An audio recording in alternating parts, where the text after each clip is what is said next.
When we talk about the Fallout universe, the West Coast is where it all began.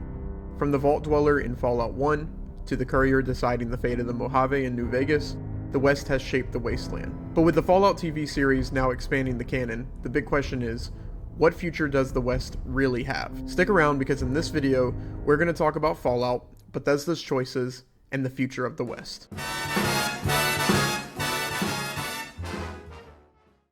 So, just for a quick history recap, in 2161, Fallout 1 takes place, the Vault Dweller defeats the Master, Shady Sands begins its rise into the NCR. In 2241, Fallout 2 takes place.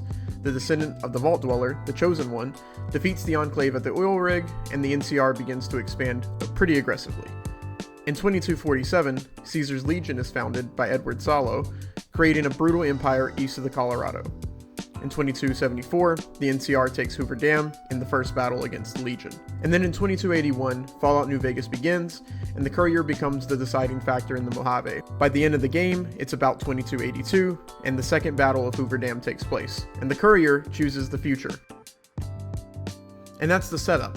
But the real question is, what's canon? Because that's what matters moving forward. Based on what we've seen in Season 1 of the Fallout TV show, and what's been teased for Season 2, I have a couple of theories, and the most show-friendly outcome looks like this. I believe, most likely, Mr. House is still in control of New Vegas, aligning the Courier with Mr. House in the game. I think that the Courier helps push back the NCR and the Legion, but avoids outright destroying them. And this is actually my favorite ending in the entire game. There's a version where you can use your speech and you can talk down both General Oliver and Legate Lanius, having both of them kind of retreat and give up trying to take over New Vegas. And then that does also establish an uneasy alliance with the NCR and forces the Legion to retreat back over the river. So both the NCR and the Legion are still at play. We see that in Season 1 and a little bit in what we've seen of Season 2 so far, but they're definitely scarred, they're diminished, but they're still alive.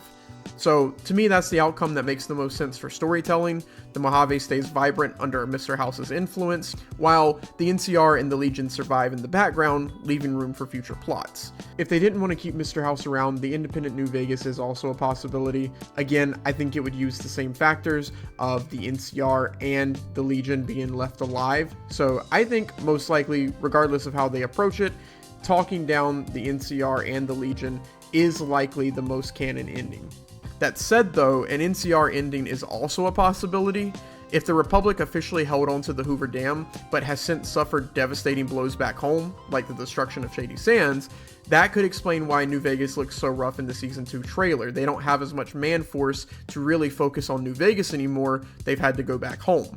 So with a weakened NCR presence and a looming Legion threat filling the vacuum, I feel like this really could be a potential ending as well. Speaking of all these factions and all these different possibilities, what's going on with the factions in the show? Like in the current timeline, what's happening with everyone? New Vegas, like I said, is most likely under Mr. House's rule right now, or at least still being shaped by his systems. We may even see Mr. House himself if he's still alive. The NCR, they had the Shady Sands bombing. President Kimball maybe died in that, and if so, the power could have shifted to General Oliver or another military figure, and that could really push the Republic into a harsher martial law state, similar to what we see in the Legion, but maybe not as brutal. Speaking of the Legion, with Caesar dead, power falls to Legate Lanius or any other military successor. They're wounded, but far from gone. The Brotherhood of Steel, as we know, Elder Maxon is most likely still the elder and the leader of the Brotherhood of Steel. I don't think that Bethesda would ever want to touch them, but locally, Knight Commander Quintus leads the chapter that we see in the show.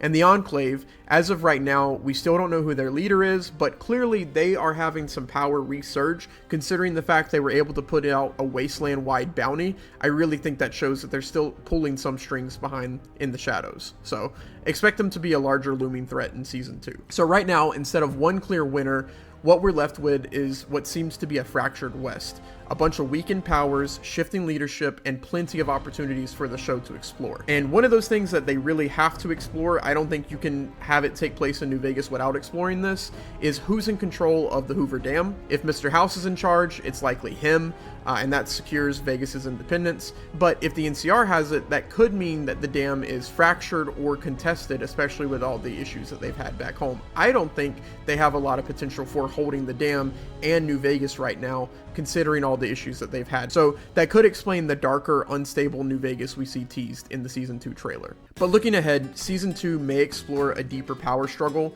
not just necessarily the NCR versus the Legion, but Vault-Tec versus the Enclave.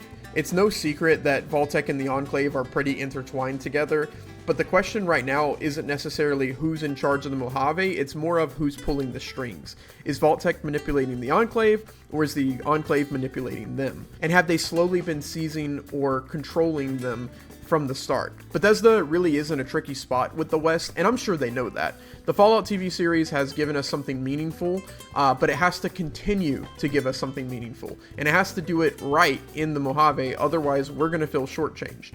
But then if they go too deep, they risk closing doors for future Fallout games.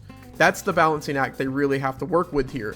They've always kept a loose cannon, and they always like to make it feel like each player's story is personal, and the show has to honor that while still being bold enough to actually matter. Like, we have to still have plot points that are going somewhere. So what does that mean for the games?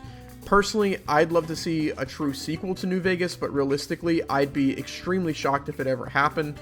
Bethesda has never set a mainline Fallout game in the same location twice, and I highly doubt they would break that pattern now. If we do see another West Coast Fallout, it's more likely going to be in a new region, maybe even the highly speculated San Francisco, like so many people believe Fallout 5 will be set in, but that's just a theory for now. Where the Mojave could return, though, is through remasters, and right now, the timing, in my opinion, could not be better. The TV show has been a hit so far, and Season 2 hype is really building, and fans, including myself, are really hungry to revisit the Mojave. Bethesda has a golden window to drop a New Vegas remaster, but I think it's more likely that they're going to drop a remaster of Fallout 3. From a business standpoint, I think it makes more sense considering more people played Fallout 3, and that was a lot of people's introduction. I think from a business standpoint, a Fallout 3 remaster makes more sense. But I would love to see a New Vegas one, considering it also ties directly into the show's setting, and it would finally give us a fresh coat of paint on the Mojave. I would always pick a New Vegas one from the start, but I'll be happy if they give us a Fallout 3 remaster too. At the end of the day, the history of the West has always been about choices. The Vault Dweller, the Chosen One, the Courier, and now Bethesda faces a choice of their own. Do they lock down a canon ending? Do they release a remaster? Do they keep the show open-ended? Like, what are they going to do here? One thing is for certain, the future of Fallout won't just be written in the games anymore. The TV show is shaping that story too, and we're actually watching canon develop in real time. And I think that's pretty cool, but it can also be a little bit dangerous if they don't handle it the right way. So what do you think? Is Mr. House still pulling the strings in the West? Is it the NCR? Is it the Legion, the Enclave, Vault-Tec? Who's really in charge here? So what does Bethesda plan to do with the West moving forward? Drop your thoughts in the comments, because the future of the Wasteland is wide open, and we're all just waiting to see where it goes next. As always, thank you so much for watching. I'm your host, Late Night Shrimp, and I'll see you in the next one.